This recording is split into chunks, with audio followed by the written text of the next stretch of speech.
Hello গায়স, current আছে আপনাদের বাসায়? এই যে ফোনের ফ্ল্যাশ লাইট।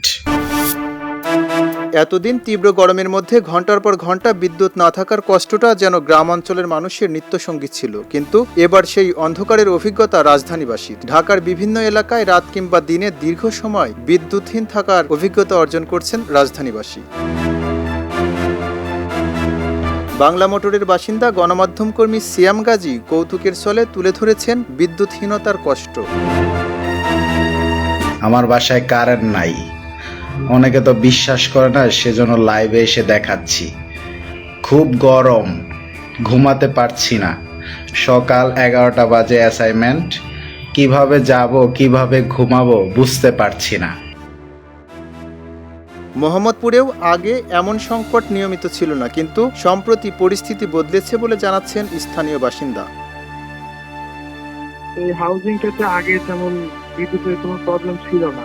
গত 2 দিন ধরে, গত দিনে সেটা হচ্ছে দিনে 2বার গিয়েছে, একবার গিয়ে 1 ঘন্টা থেকেছে। তারপরে রাতের বেলাতে যেটা হয়েছে 3টার দিকে বিদ্যুৎ দিয়ে মোটামুটি 5টা পর্যন্ত বিদ্যুৎ ছিল না। কিন্তু আমার পাশের হাউজিং এ আমার ফ্রেন্ড থাকে এবং আমার স্টুডেন্ট আছে যাদের আমি পড়াইতে যাই, ওদের বাসায় গেলে মোস্ট অফ দ্য টাইমই আজ 1 মাস ধরেই এমনটা হচ্ছে যে আমি যে টাইমে যাই, মানে বেশিরভাগ দিনে আমি গিয়ে কারেন্ট পাই না, মানে বিদ্যুৎটা থাকে না। একই অভিজ্ঞতা ওয়ারিতেও। দিনে রাতে বারবার বিদ্যুৎ চলে যাওয়ায় ভোগান্তিতে বাসিন্দারা।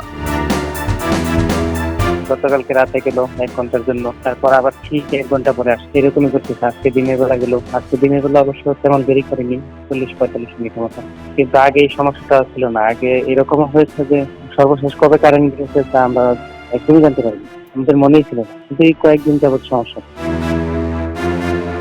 সংকট মোকাবিলায় বিদ্যুৎ সাশ্রয়ের উপর জোর দিচ্ছে সরকার। রাত 7টার মধ্যে আলোকসজ্জা ও দৃষ্টিনন্দন বিলবোর্ড বন্ধ রাখার নির্দেশ দেওয়া হয়েছে, আর রাত 8টার মধ্যে শপিং মল, মার্কেট ও দোকানপাট বন্ধ রাখার সিদ্ধান্ত নেওয়া হয়েছে। বিদ্যুৎ সংকট নিয়ে সাধারণ মানুষের উদ্বেগের মধ্যে সুখবর দিতে পারেননি বিদ্যুৎ মন্ত্রীও।